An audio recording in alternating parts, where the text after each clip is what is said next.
welcome to Charles City and Floyd County, Northeast Iowa. And I'll just take this opportunity to introduce you. I'm looking through your material here, and I think you're going to see some nice comparisons between our cast of candidates in the Democratic side and who we saw last night. And I was looking through the governor's literature here, and one thing which I think will play heavily in Iowa is you increased funding for public education back home in Maryland.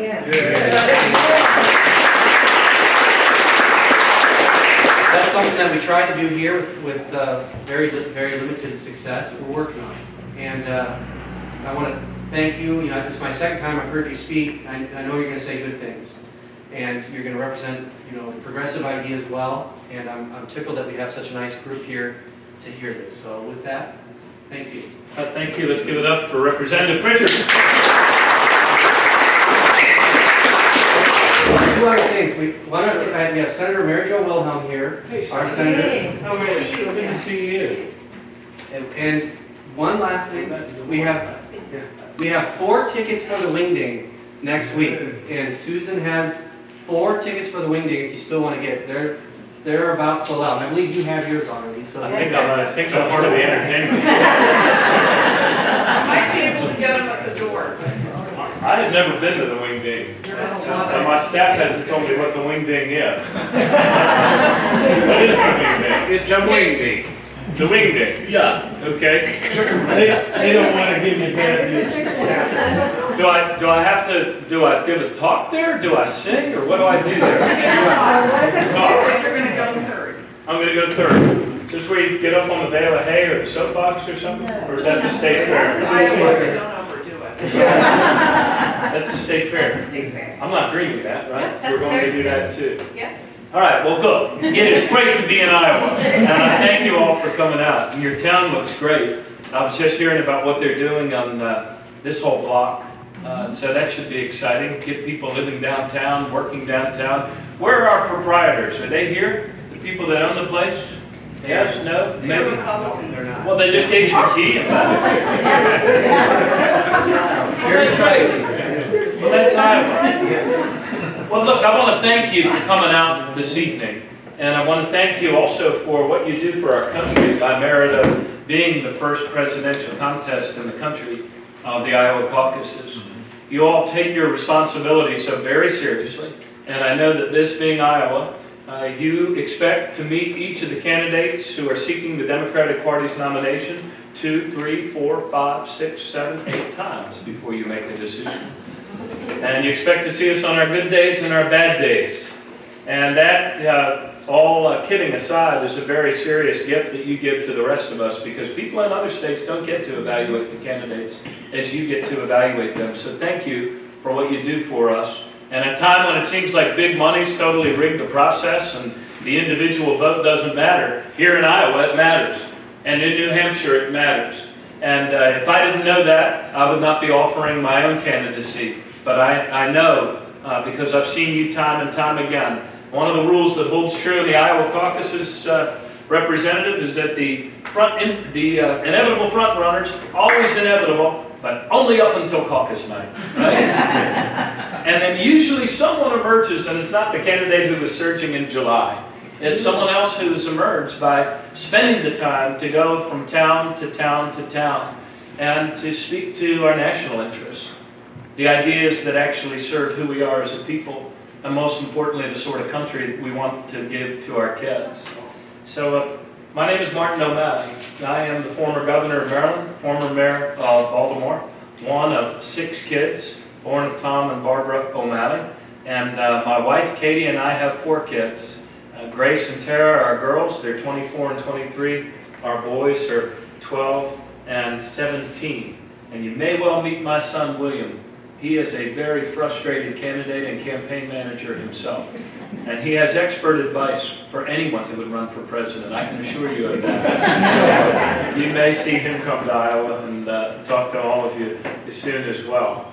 Let me share a couple thoughts with you, and then let's do some Q&A. And by golly, if you have some answers, I am in a search for answers. And I don't think any individual or any party has an exclusive on good ideas or the answers to the challenges that we face. You and I are part of a living, self-creating mystery called the United States of America. But the promise that's at the heart of that mystery is no abstraction. It is the very concrete promise. It is the assurance. It is the covenant among ourselves and to ourselves, if you will, that wherever you start in our country, whatever your parents' background, whatever their zip code, whatever their income level, wherever you start, through your own hard work, your own talent, and your own love of family, you should be able to get ahead. It is the reality of the American dream, put into practice generation after generation, that has made us the envy of the world, the land of opportunity, that place where every person can make a better future for themselves and their children. My oldest daughter, I mentioned, her name is Grace, and she is going into her third year as a first grade teacher at Walter P. Carter Elementary School. Do we have any teachers among us? All right, good. I was hoping we had some teachers here.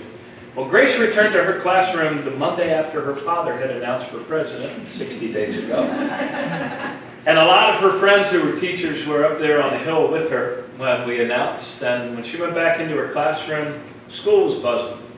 And one of her students, 100% African-American kid, adorable, ready to learn, comes up to her, tugs her on the sleeve and says, "Miss O'Malley, I'm not so sure about this idea of your father running for president, because quite frankly, I like Barack Obama."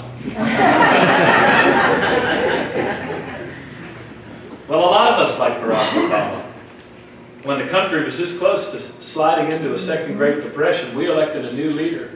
He didn't have a magic wand, but he did make the tough choices necessary to get us on a better course. We have now created 65 months in a row of positive job growth. That's the good news. But the bad news is this: 70% of us are still making the same or less than we were 12 years ago. And that's the first time that has happened this side of World War II.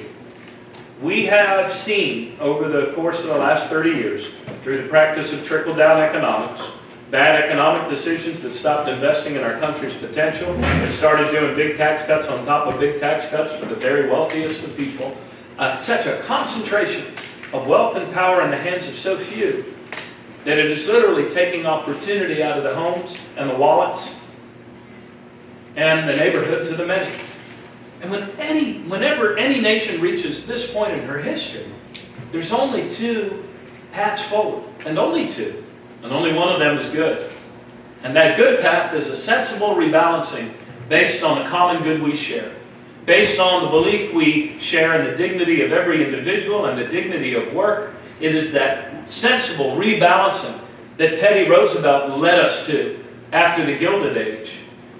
And we need to engage in that sensible rebalancing again. Let me ask you a question. How many of you firmly believe you've enjoyed a better quality of life than your parents and grandparents? Raise your hands. All hands up, right? How many of you believe, just as firmly, your children and grandchildren will enjoy a better quality of life? Raise your hands. One. Good. Keep hope alive. I am optimistic too. If I weren't optimistic, I wouldn't have gotten into this race for president with 1% name recognition. Sometimes the single thread that holds us is also the strongest. It is the thread that says we're all in this together. We need each other. It is the thread that reminds us that our economy is not money. It is people. It is all of our people. And it is the thread that reminds us of the good people we have been and the better choices we have made. In essence, I believe the formula of success for the United States of America is in essence this: that in every generation we take action to involve and include more of our people more fully in the economic, social, and political life of our country. That's the formula that I followed that took my state out of the recession ahead of other states. So while some states were trying to cut their way to prosperity, we said, heck no. Yeah, we were fiscally responsible. We kept the AAA bond rating all through the recession. I probably cut more, I know I cut more than any governor in Maryland history. But we also made the investments that allowed us to create jobs at a faster rate than our neighbors north and south. investments in infrastructure, investments in our roads, investments in our water infrastructure, rural broadband that connected all of us to that new information highway. And we also, in order to make our schools better, we didn't decide to do less. Memo to Governor Branstad. We decided to do more. We increased education funding in those 8 years that I was governor by 37%. And for the first time ever, made our public schools the #1 public schools in America 5 years in a row. We went 4 years in a row without a penny's increase to college tuition. Why? By just waving a wand? No. We made the investments so that we could make college more affordable for more people. Think of the pendulum swing, if you will. My dad went to college on a GI Bill after he flew 33 missions over Japan in a B-24 Liberator. Was only able to go to college because of a far-seeing, generous, and compassionate nation that knew that the more he and his generation learned, the more they would earn, the better our economy would do. Now look what we're doing to our kids. They graduate from college now, and the vast majority of them have a mountain of debt that keeps them from participating in our economy, starting a family, buying a home, let alone starting a business. It doesn't have to be this way. That situation is also the product of choice. In our state, we maintain not only a AAA bond rating, but the highest median income all through the recession. The U.S. Chamber of Commerce, which hardly ever says nice things about Democratic governors anywhere, named us #1 for innovation and entrepreneurship for 3 years in a row. And along the way, when we came across other policies, our guiding light was, what is the choice that involves people more fully in the political, social, and economic life of our state? And so yes, we actually expanded voting. We made it easier for people to vote early, easier for people to register on the same day and vote. We passed marriage equality. We passed the DREAM Act. We made the choices that extended family leave and allowed women to more fully participate in our workforce. So what does this have to do with the here and now and today and where we're going as a country? In tougher times, FDR told us not to be afraid. In changing times, John Kennedy told us that to govern is to choose. I tell you that progress is a choice. And whether we give our children a future with more opportunity rather than less, this too is a choice. And we need only return to our true selves and to do the things that we used to do, Democrats and Republicans together, mindful that our economy is people and not money. We always made sure that we kept the minimum wage above the poverty line, because no one who works hard in our country should have to raise their children in poverty. We always paid overtime pay for overtime work. We used to take actions that made it easier for people to join unions and bargain collectively, and we need to do that again. We need to make it easier for women to participate in our workforce, and we need to make the investments only we can make that make our country stronger and enable her to give our children a better future. And one of those big investments is squaring our shoulders to the clean energy future that has inherent within it the ability to create 5 million jobs. A lot of times we Democrats draw the straight lines between science because, let's be honest, we actually respect science, right? We're the party that likes to be guided by science. The other guys like to dismiss science. You saw some of that last night. Give them another debate and they'll be refuting Copernicus. But I believe that if instead of connecting the dots that draw a straight line to hell, we embrace climate change as the business opportunity that it is, we can create 5 million new jobs. And I am the first candidate to put forward a plan to move us to a 100% clean energy future by 2050. And you guys see what it looks like. I mean, 30% of your energy on your electric grid is now powered not by coal, but by wind. And those windmills are built here. And the pieces are so big that it doesn't make sense to import them from China, thank goodness. So a lot of them are manufactured here. And that's what we need to do as a nation. And as Democrats, I think we also have to confess those areas where not out of ill intention, but that we were involved at times in bad policies that didn't work. And shouldn't that really be the definition of any public policy? That it works to produce better results? And what am I talking about? I'm talking about the blind eye we cast on excesses on Wall Street and the repeal of Glass-Steagall that put all of us on the hook for their gambling. Too big to fail, too big to jail, too big to manage apparently, and then when they make bad bets that wreck our national economy, guess who gets to bail them out after they wipe out millions of jobs and millions of homes and not a single CEO goes to jail? We need to reinstitute Glass-Steagall. It's not too much for us to expect our federal government to protect Main Street from Wall Street, and I have the independence to do that as your president. Secondly, I think we need to stop stumbling backwards and blindfolded into bad trade deals that create a fast track to ship jobs abroad and fast track for multinational corporations to ship their profits abroad. And I believe a good trade deal is a trade deal that raises standards for workers and the environment for that cause we share of a rising global middle class.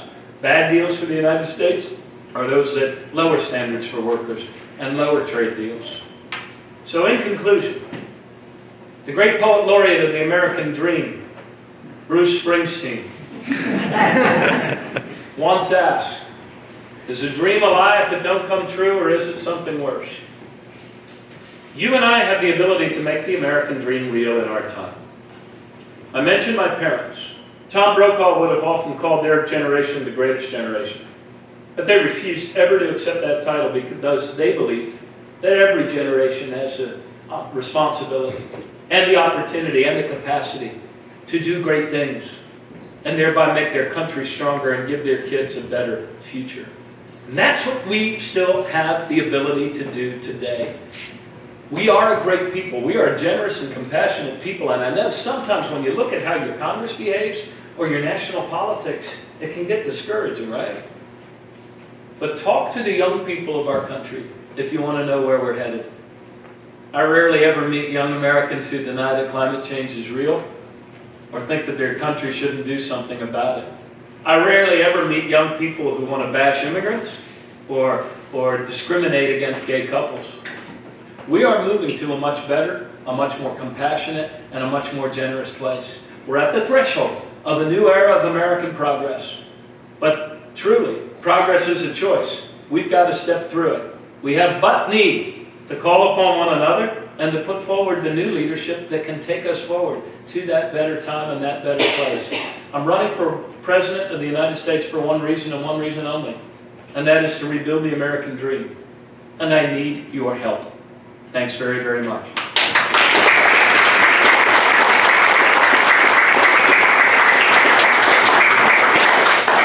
All right, question and answer. And if you have answers, you get to go first. Oh?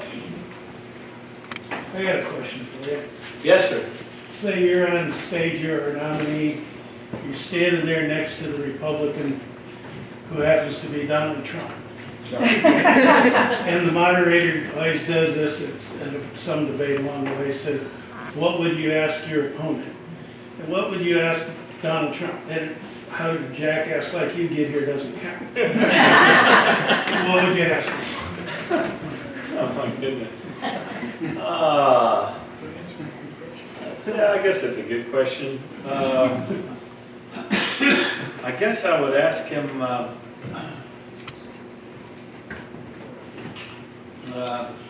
I don't know what I'd ask him. I might ask him, I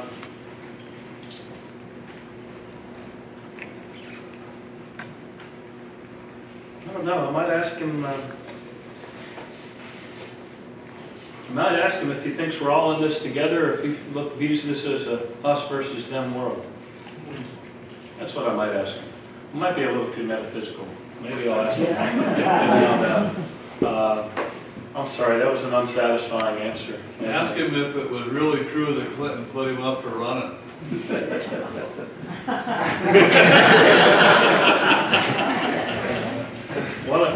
Yes, sir. Yeah, our federal highway bill has been extended temporarily for 4 months. All kinds of jobs and projects are waiting and watching. And if we could get an extended bill for 4 or 6 years, it would do a lot to make construction jobs more secure for the future. Yeah, it sure would. Are you absent? Yes. Mighty, mighty absent. Thank you for the good work you do for all of us. I couldn't agree with you more. one of the building blocks, one of the keys of our success as a nation is that we have found the ability in every generation to make the investments in our infrastructure that connects us, over which our commerce flows and that employs so many people.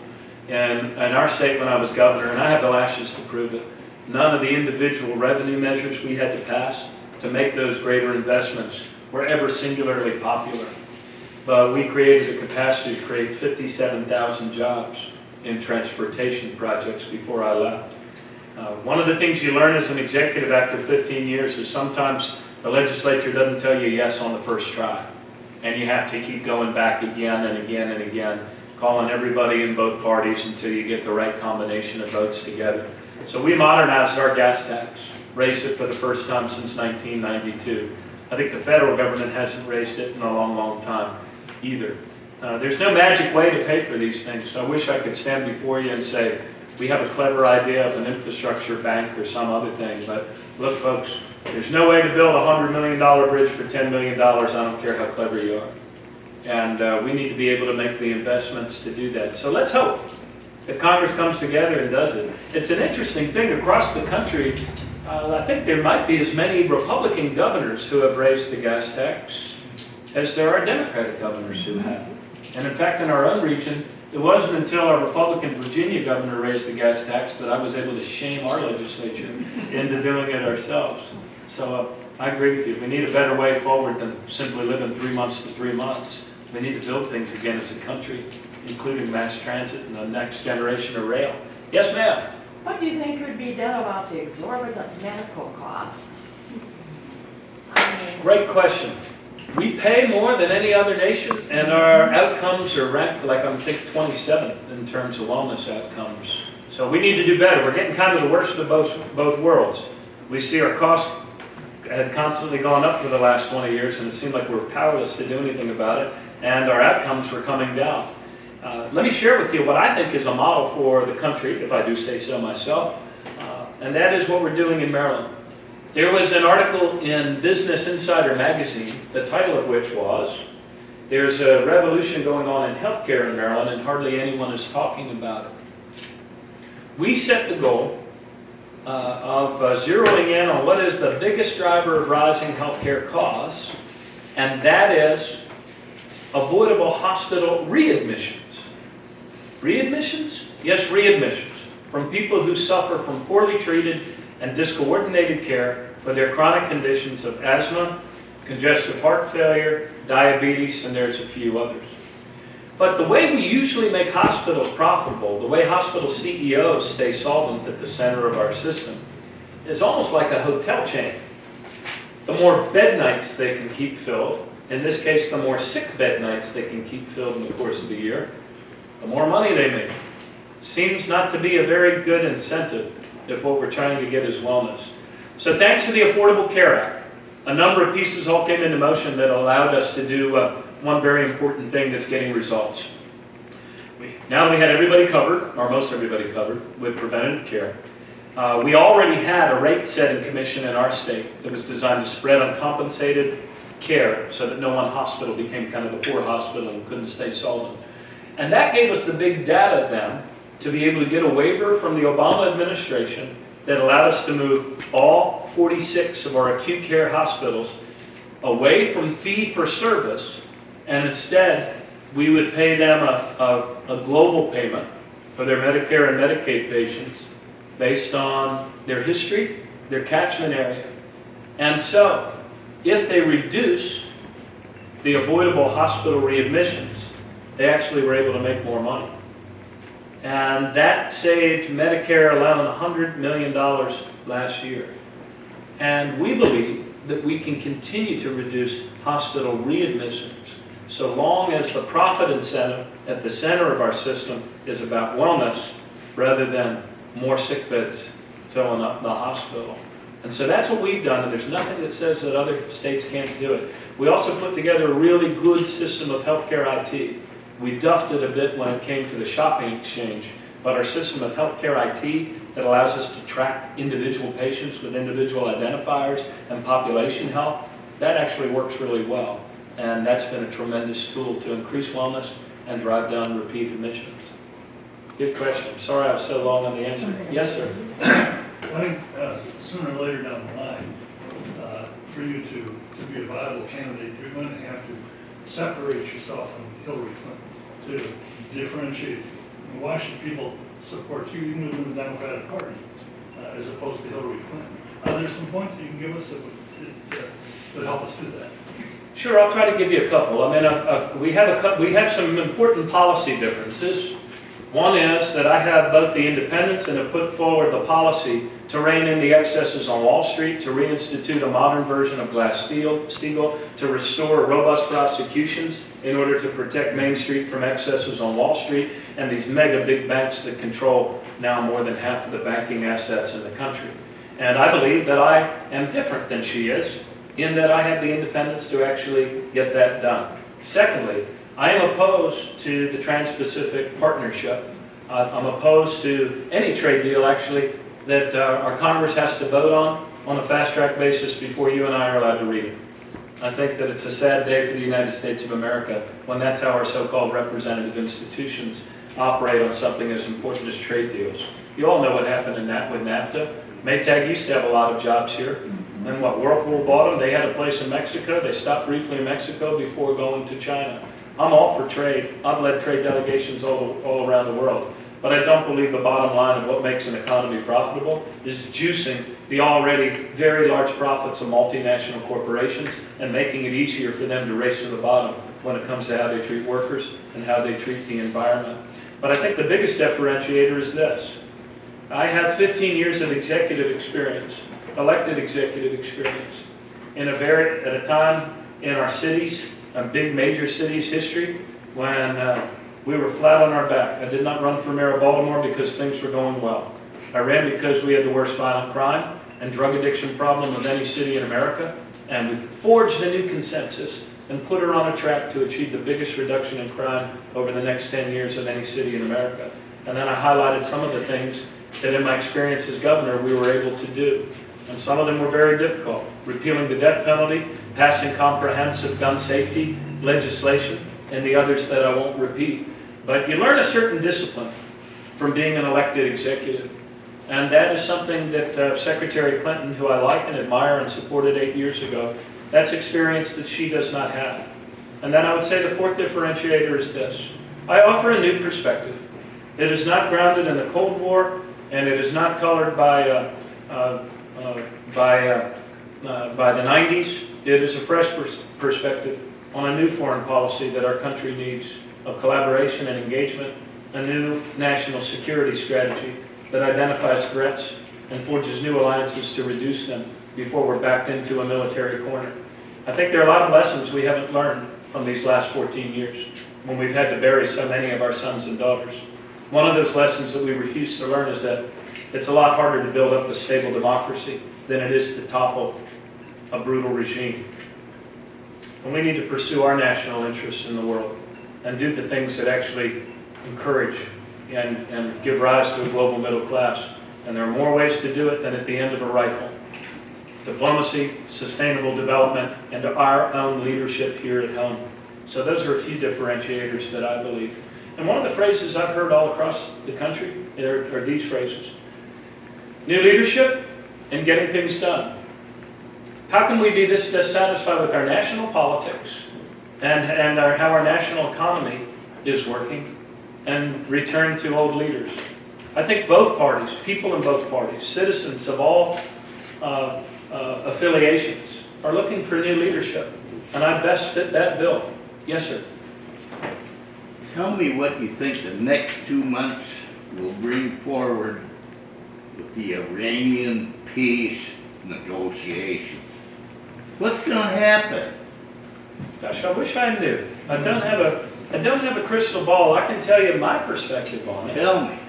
I think that we are a strong enough country that we can give peace a chance.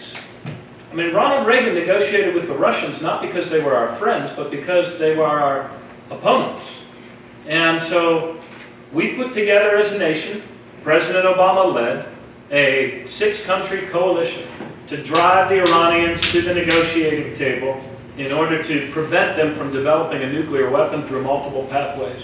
And I believe there's the potential in this deal to do it. Might the Iranians cheat? Sure they might. So we need to be ready to enforce it, to monitor it, and to put the sanctions back into place. But I think this is the best option right now for us for the future. Yes, sir?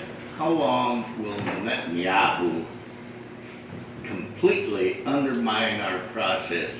How long can he do that? Yeah. I think leaders of both of our countries would be well advised not to involve ourselves in the presidential elections of the other party and of the other countries.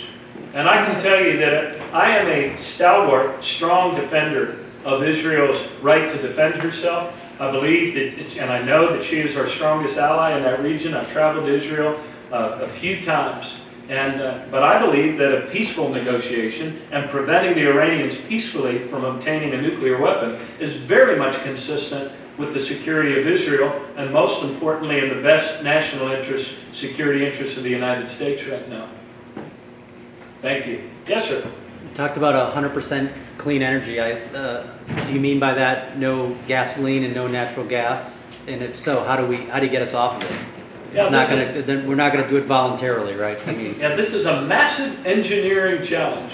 When I talk about 100% clean, I'm talking about the electric grid. Perhaps there'll be new technologies. I'm in favor of renewable fuel standards that go up and not down, and that's true with electric as well. so with natural gas, is natural gas? It's not renewable, right? I don't believe natural gas is renewable. It's a fossil fuel that burns less than coal, but even that advantage might be wiped out given some of the new science that's coming out on the methane releases that happen in the fracking process. So whether or not natural gas is a bridge fuel to that 100% clean electric future or not remains to be seen. Perhaps it will be. But we didn't land a man on the moon with an all-of-the-above strategy. The president for these 8 years has been following an all-of-the-above strategy on energy. And that has made us more independent of other nations. But we didn't land a man on the moon with an all-of-the-above strategy. It was an engineering challenge. And so too is this one. It's a massive engineering challenge. And I believe it's going to be a combination of the technologies we already know and the renewable sources that we already have, combined with a more aggressive green design of our built environment, and also the development of new technologies, both battery technologies and some sort of new technology to handle the base load challenge. In Hawaii, their governor has set a goal, and I think most of their energy actually comes from burning imported oil, actually, in Hawaii, or maybe it's petroleum. So he set a goal of getting them to 100% clean. California has set a 50% clean electric grid by a date certain. In my state, we dialed our renewable portfolio standard up from 7% to 20%. And here in Iowa, I mean, 30% of your electricity now comes from wind, and that wasn't true 10 years ago. So a lot of people back east have a hard time visualizing what you have done here until they come and see it. But we have the capacity off of the East Coast megalopolis, all of those cities that run up the 95 border, to create an offshore wind supply. We have the ability, we've done a lot more solar in our own state.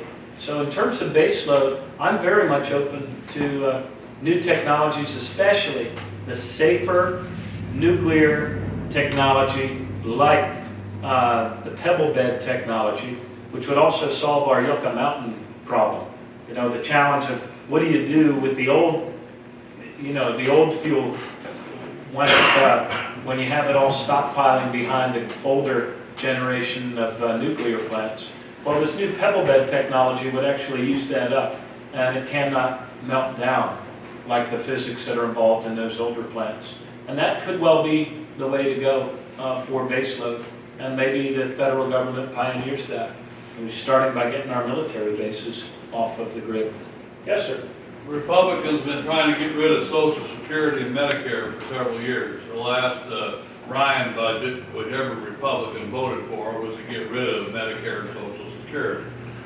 So right now, as I understand it, Social Security stops at the contribution level, 6%. for the employee and then 6% for the employer, stops at $116,000 a year.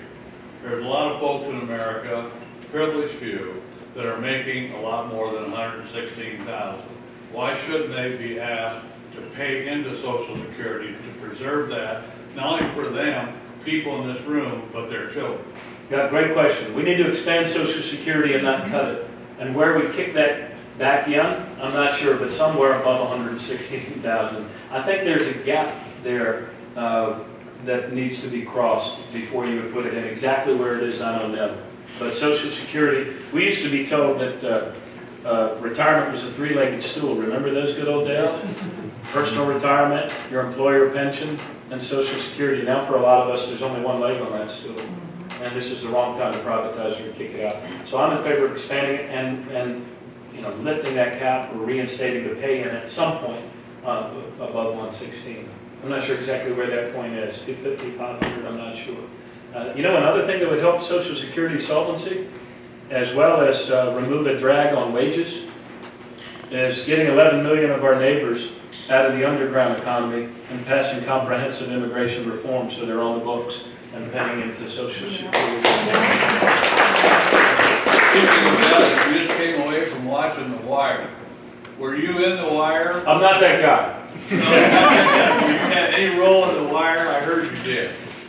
The Wire portrays a part of Baltimore's history that was, in many respects, true. Thank you. You said wire, not water. That was, for many years, very true in our city. So in that respect, there were a lot of people in town who thought our city shouldn't renew the permits to film The Wire there. And I told them when we change the reality, they'll change the art. So a lot of the scenes were true. What The Wire missed was that throughout Baltimore, there were always really, really good and decent people that wanted, just like every other family, to raise their kids with safety and be able to walk their own streets. And those were the people that I spoke to in my campaign. They were the people that elected me when I won all 6 of the council districts, including the Western District, where I had been a prosecutor, that's portrayed on The Wire a lot. And then they re-elected me with 88% of their vote. And so that's what The Wire missed, in my opinion. If you're asking for an art criticism, it failed to acknowledge the really courageous and good people, like the heroes among us, those people that suffered from an addiction and that managed to get help to free themselves of that for themselves and their families. We did so much more for drug addiction during those years. We improved police and community relations. We drove lethal involved police shootings, use of lethal force, down to its 3 lowest years that we ever had. And none of it was easy. It was all really, really hard. I buried in a 7-year period 10 police officers who gave their lives in the line of duty. Half of them were white, and half of them were black. And The Wire missed a lot of the goodness in Baltimore and the people's willingness not only to join with one another, but to refuse to give up on their city. And that's the Baltimore I've served. So I look forward to that fella doing another series at another time. I thought maybe you and your guitar were somehow in there. I don't know that my guitar ever made it. I don't think my guitar ever made it. Given in the past year or so, we've had a number of mentally ill people who have obviously murdered a number of people. And I'm curious where you stand on mental health services where these people would be treated. And we're dealing with the HIPAA law, which prevents, of course, notification of relatives that their loved one is in a predicament, such as the mother of the man in Colorado. And so these people are not receiving correct services, and there are big cuts being made in a number of states, and the illnesses that they are suffering from don't get medicated correctly. I'm wondering where you stand on the cuts that are being made to Medicaid funding. Some of the medications are like $1,200 a month So a lot of people don't get their medications. I'm wondering where you stand on that. Yeah, I just put forward, among the 5 policy ideas, bold, progressive proposals, one of them was about criminal justice reform, and within that, I talked about the need to do more on community mental health and the connections that can save lives in that way. As governor, we increased by 80% the number of people that our public mental health system served during my term as governor. We closed a couple of residential places like Rosewood, but we did expand services nonetheless. Kept enough of an ecosystem of care in order to provide and expand by 80%. And then we dealt a bit with that thorny issue of where HIPAA laws end and law enforcement considerations began. And we did that as part of our comprehensive gun safety legislation, which drew big crowds of opponents. But part of that was tightening up the gap so that once we required full background checks and banned assault weapons and the magazines with more than 10 and those sorts of things, we needed to make sure that a part of that background check included an ability to see whether someone had been involuntarily committed by a court or determined to be a danger to themselves or others in order to prevent that person from obtaining a gun. So that's what I've done, and where I'm headed is more. I guess what I'm looking for is, I agree with the HIPAA agreements, but in some cases, family notification, at least in our state, may have prevented a horrific event that happened near us. If that family had been on board, perhaps a coach wouldn't have been murdered, because they would have been able to care for their son. And so if some adjustments can be made to that without violating their privacy totally, you're walking a fine line there. But I think if you get mental health professionals involved as well as mentally ill people, I think that's a major issue. We could find a better line. And you have to realize that a lot of people with mental illness have a tough time getting their medications. And we're living in a time period now where funding is being cut, at least in our state. And a lot of times, mental health is usually left as a state thing, right? As less than federal. So And our legislature is doing a lot of cutting. except for Representative Pritchard and the senator who are fighting for the common good we share. 2 more questions. Yes, sir. I'm very sorry, but this girl's grandmother is looking for her. Okay, you gotta go. I gotta go. Fear not, I take no I'm not offense. walking out because I disagree, I agree with every word you said. Thank you for coming, honey. Thanks a lot. Thank you. Yes, And that's my driver. that's your driver. Been to Kensington, loved it. Hey, thank you. Will you caucus for me? I will. Awesome. Great, big round of applause. I took a risk on that one. If you could have said hell no. Yes. My question is about authenticity. I've been listening to you long before today, listening to you online, and I haven't heard you say anything that I didn't agree with and say, oh, yes, But your history was more centrist, the op-ed with Harold Ford in Washington Post about how we all need to come to the center, and, when I hear Democrats talking about coming to the center, I'm thinking they're business-friendly Wall Street Democrats as opposed to maybe the Warren wing of the party. And you seem to have here landed in the Warren wing of the party, and I'm wondering if that's been a trajectory or how you'd like to address that. Well, I was in the Warren wing of the party before Warren found her way to the Warren wing of the party. I was in office long before her, and when I was on the Baltimore City Council, I was a co-sponsor of what was then considered a debilitating leadership role to take on, and that was to be an advocate for domestic partnerships and the paying health things there. So I have a long history, and I did write that one op-ed with Harold Ford, but I also wrote another one that said that the DLC should look for ideas that work and ideas that serve. And instead of having this knee-jerk reaction that we have to practice Republican light, or that the only tool in our toolbox is a tax cut. So I'll send you that one as well. But I would go to DLC meetings, I would go to U.S. Conference of Mayors meetings, and I would go to, how you doing? Good. Go to National Governors Association meetings, always with an idea to find ideas that work, and to find policy ideas that I could implement at home to better serve my people. In other words, my attitude towards public policy is that it should always have to pass the test of whether or not it works. And if we find things that actually work, we should do more of them. And if we find things that no longer work and that don't serve, and the evidence mounts, then we should stop doing them. Things like the death penalty. I mean, when I was first elected mayor, or rather governor of Maryland, our court struck it down, and I had to make a decision whether to fight to get it re-implemented or whether to repeal it. And I worked to get it repealed. Didn't succeed the first time, or the second time, or the third time. There was nothing at the heart of that leadership other than an authentic desire to do right by my people.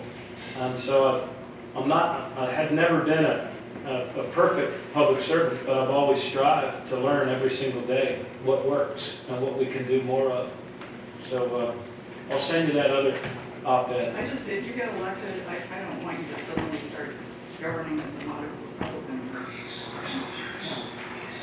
Yeah, I don't, there's some, I remember a fellow came from the Washington Post to talk to me after some operational snafu, and it wasn't this gentleman from the Washington Post. But while he was waiting outside with my press secretary, he says, you know, like him or dislike him, you can't take away the fact that he's been pretty remarkably consistent for the 15 years that he's been in elective office. So I have a record. It's a record of executive service.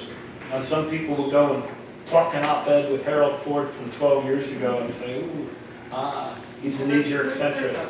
I've never been a knee-jerk centrist, but I do have a much more entrepreneurial approach to public policy, perhaps, than people, my older baby boomer brothers and sisters who did. And part of that, I think, comes from being mayor. You know, when I was in the U.S. Conference of Mayors, it was hard to tell which of those men and women were Republicans and which were Democrats. Because when you're mayor, it's all about getting the job done. Governors became much more label-oriented and very, very partisan. But with mayors, it was all about getting the job done.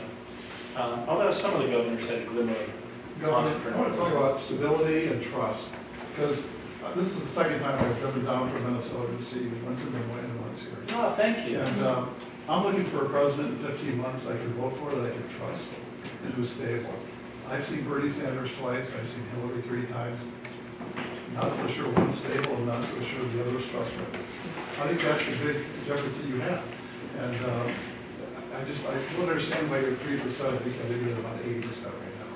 Because we need a president in 15 months that when we elect you, we can trust you. You've got, of the major candidates, you're the only one that has a solid marriage, one marriage. And you're trusted. Your record is what you can trust. And so I'm a former Iowa State Senator. My wife is a former Minnesota State Representative. This school's superintendent, Rob is a teacher. We care very deeply about the future. And I think the frustration right now in this country with both why Bernie's kind of catching heat, and why he's catching on, and why Donald Trump is catching on, is that there's a huge frustration that we're not getting results. You know, Congress is just atrocious. And we're not getting results. You got results in Baltimore, you got results in Maryland. And this president, I'm convinced, I'm not on your campaign staff, but that's what I'm looking for. Someone I can trust, and someone who's going to be stable enough to be a good president. And I think you have both of those qualifications. Senator, thank you. Let me give you a little bit of hope here. History is full of examples of candidates that kind of clipped along at 1 or 2 or 3% in Iowa for a good long time, sowing seeds from town to town to town, speaking to our national good and our national interests that nobody in the country had ever heard of before until caucus night, and all of a sudden, usually what happens in our party is the choice narrows between the establishment inevitable candidate that all of us have always known and the voice of a new generation. And 8 years ago, that voice of the new generation actually ended up winning the caucuses. But he didn't start out there, even though he was an adjoining senator, from an adjoining state, and a lot of the same media markets, certainly in Quad Cities and the like. So when I started 60 days ago, we were at 1%. Then we went to 2. Then we went to 3, then to 4. Now we're at 5%. My son, who was making calls around announcement time and then came back last week to make calls all week, said, "Dad, you're doing a lot better. 60 days ago, only 1 out of 10 people had any idea who you were. Now 3 out of 10 have some idea who you are." So this is the way the campaigns go. We have a terrific staff of 29 people on the ground here in Iowa. We have about 9 people on the ground in New Hampshire. And we have now, this is the 24th county I will have visited so far out of the 99 in 60 days. I do believe I've spent more time here than any of the other Democratic candidates. And as the months go on, I think I'll continue to spend more time here than they will. County to county to county. I've seen this happen before. Back in 1983, I was a 20-year-old kid here working for a little-known candidate, 1%, who nobody had ever heard of, and who the pundits all declared dead 3 times on his way to the Iowa caucuses. And yet that senator from Colorado was Gary Hart. Walter Mondale was the inevitable frontrunner that year. And on caucus night, he emerged. And then it became a totally different dynamic. So I think that we are going to have that different dynamic here as well. And if y'all can help me to just keep going. Soon we'll have debates. And while the DNC says we've become such a poor party that we can only afford 1 debate in Iowa before the caucuses, I think we're going to have more than 1 debate. We're at least going to have 3 before you have to make a decision. And I think the people of Iowa deserve more than 1 debate, given the seriousness of your decision. So I'm going to push for more debates. But you saw a glimpse of, I think, what will happen when we were in Cedar Rapids 2 weeks ago for the Hall of Fame dinner. And I got to speak right after Secretary Clinton, before Senator Sanders. We made a lot of friends. And every place I go across the state, your state, I'm signing up people to caucus for me. So, and what I hear people say is, I'm so glad to know there's a viable alternative. I'm so glad to know that someone with executive experience, progressive values and goals who's actually gotten these things done as a governor, that we have the ability to have someone like that emerge in our party. And so, so take heart, Iowa. You guys have surprised the pundits before. This race is not about big money, not about big banks, not about somebody at the DNC telling you you're only allowed to have 1 debate. It's about you and me. It's about us. You period, S period.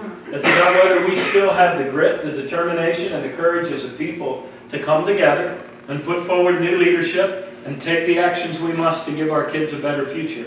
I'm betting we do. And I think you believe that as well. And if you do, please help me by filling out a caucus card or filling out a card so we can stay in touch. And I really, really appreciate your coming out tonight. Thanks a lot.